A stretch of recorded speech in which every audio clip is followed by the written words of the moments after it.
तुमने पब में एसीपी को मारकर क्यों अरेस्ट करना चाहा और एफआईआर लिखना चाहा? मुझे एक्सप्लेनेशन दो।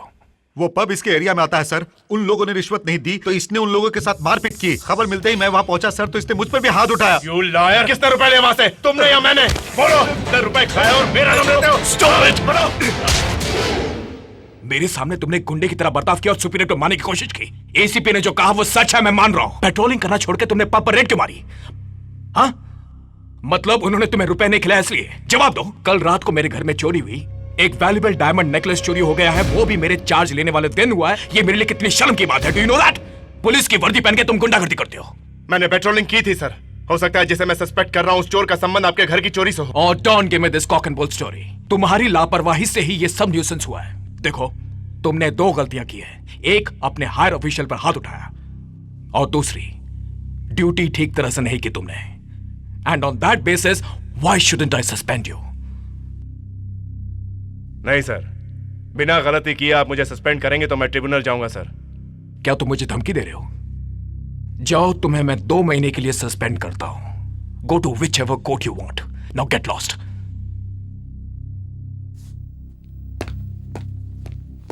हेलो, समझ गया ना? दोबारा मेरे ड्यूटी ज्वाइन करने तक तुम हॉस्पिटल में ही पड़े रहो। डैडी, गुरुजी, मेरे डैडी आ गए। नमस्कार। आप यहाँ तक आए हैं तो अंदर भी आइए ना, प्लीज कम। अब फिर कभी आऊंगा। बारिश होने वाली है इसलिए बेटी को लेने चला है।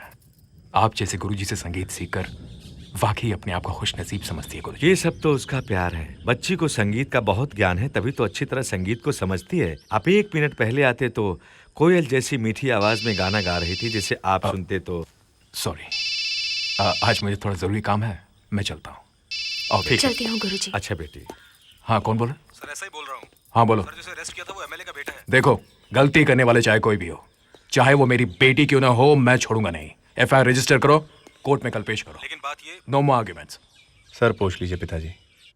अर्चना सच में बड़ी किस्मत वाली है बेटा। अगर किस्मत वाली नहीं होती तो आप जैसे गुरु की शिष्य बनने का मौका थोड़ी मिलता। नहीं बेटे, न्याय और धर्म का पालन करते हुए किसी से न घबराने वाले एक महान योद्धा की बेटी है, इसलिए संगीत में अर्चना को अपनी वारिस बनाने की इच्छा आज मुझ में ज्यादा हो गई है। वो चिरंजीवी संगीत सरस्वती में बड़ी महान बनेगी। कल जब हजारों चाहने वाले उसकी तारीफ करेंगे तो उसकी खुशी में मुझे भी अपने पर गुरूर होगा कि वो मेरी शिष्य है। बस वही खुशी मेरी गुरु दक्षिणा होगी।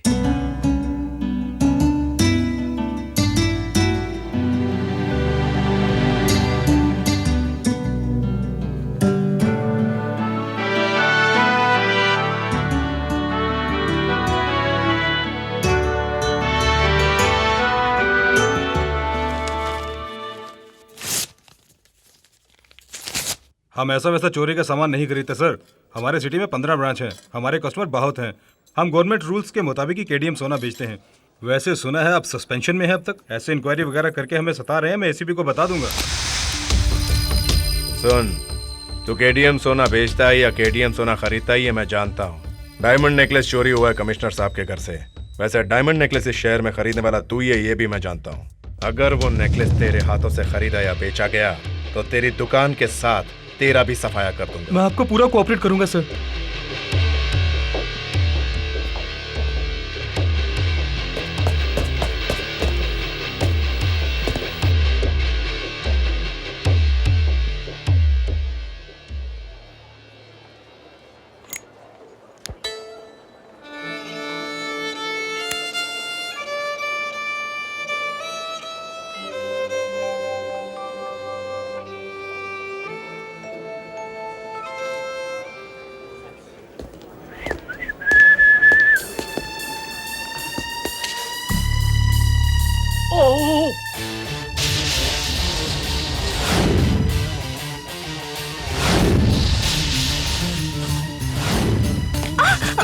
सॉरी।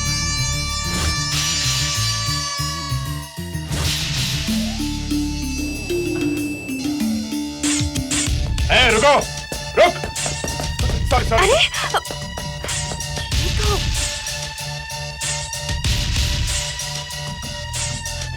हटो।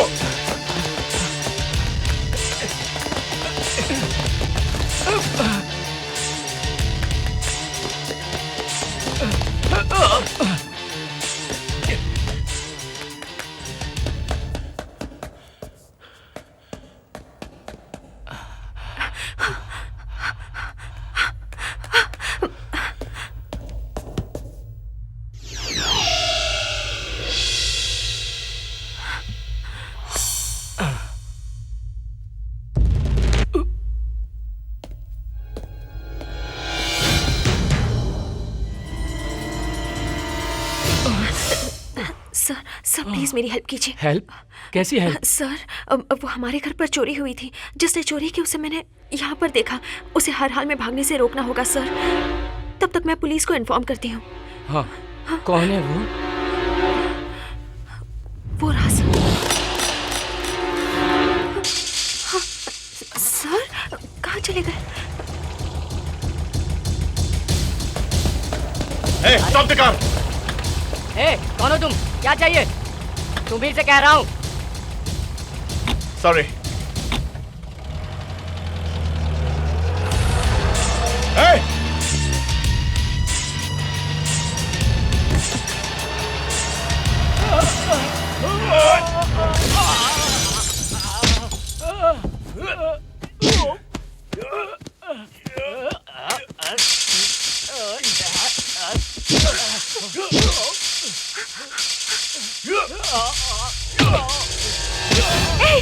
मैं कहती हूँ उसे छोड़ दो। ये खिलौना नहीं, रिवॉल्वर है। नीचे रखो इसे। पहले तुम उसे छोड़ दो। जानती नहीं इसे, इसी ने तुम्हारे घर से डायमंड नेकलेस चुराया है। खुद चोर और मुझे चोर कह रहे हो? Stop you idiot, stop. चोरी तुमने की और ऊपर से उसे चोर कह रहे हो? मैंने? यस, उस दिन मैंने तुम्हें ही देखा था। देखो, तुम्हें कोई गलत फहमी हुई है। मैं एक पुलिस ऑफिसर हूँ। आप एक चोर से क्या बेकार का डिस्कशन कर रही? चलाओ गोली, गोली चलाओ। छोड़ दो उन्हें। तुम छोड़ते हो या नहीं? आप बात देखो, मैं गोली चला दूंगी। अरे बहन जी, गोली चलाओ, जल्दी चलाओ।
वो कोई और नहीं, हमारे शास्त्री जी का बेटा है। हॉस्पिटल में भर्ती करा के उसकी जान तो बचा ली, लेकिन अब उसके स्टेटमेंट पर ही तुम्हारा जीवन आधारित है। चलो एक काम करते हैं, ये बात तुम्हारे फादर को बता देते हैं। अब वो ही कोई ना कोई रास्ता निकालेंगे। नहीं अंकल, मेरे डैडी कितने सिंसियर हैं मुझे मालूम है। मेरे डैडी मुझे जितना चाहते हैं, ड्यूटी को भी उतनी ही अहमियत देते हैं। तुम चिंता मत करो बेटी, जब वो होश में आ जाएगा तब मैं सब कुछ संभाल लूंगा।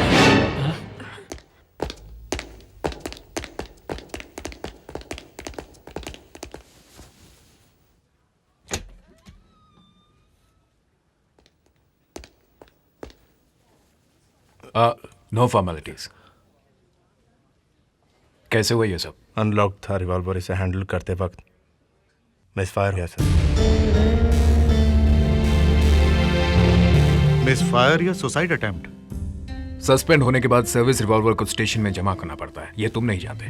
ये सब नहीं जानता सर, लेकिन रूल्स वगैरह बहुत अच्छी तरह जानता है। आपने सस्पेंड किया तो ट्रिब्यूनल में जाऊंगा बोलता था। ये बात अगर मैं सीरियसली लूं तो क्या होगा तुम जानते हो?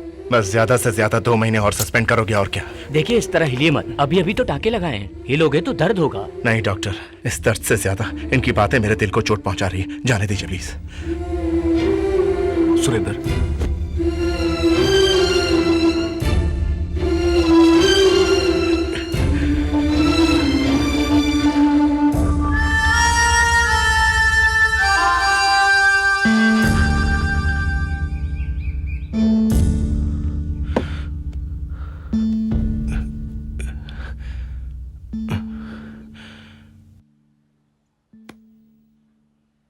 क्यों झूठ बोला आपने वहां पर? आपके लिए। मेरे लिए? हाँ, मेरे पिताजी अपने संगीत का मुझे वारिस बनाना चाहते थे, लेकिन उनको मेरे संगीत में इच्छा से ज्यादा जोश दिखाई दिया, तभी तो मुझे पुलिस ऑफिसर बनाया। उसके बाद उनके पास संगीत सीखने के लिए काफी बच्चे आए, लेकिन सब लोग जाते वक्त संगीत को हॉबी की तरह फील करते थे।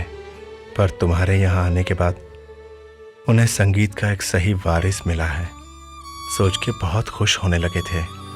लेकिन अब जब उन्हें पता चलेगा कि तुमने मुझे शूट किया है, तो उनके दिल पर क्या बीतेगी, उसको सोच के ही मैंने ये फैसला लिया है कि तुम उनके दिल में बसी रहो।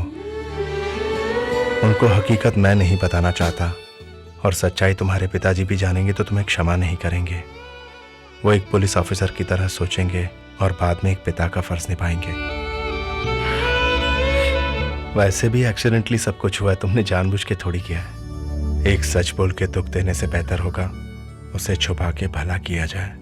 इससे ज्यादा मेरे दिल में और कुछ नहीं। सुनिए, भगवान रिश्तेदार तो सबको देते हैं, मगर अच्छा दोस्त हमें खुद ही ढूंढना पड़ता है। ये बात मेरे पिताजी हमेशा कहते हैं। इस बात का मतलब अब मेरी समझ में आ रहा है। Let's be friends.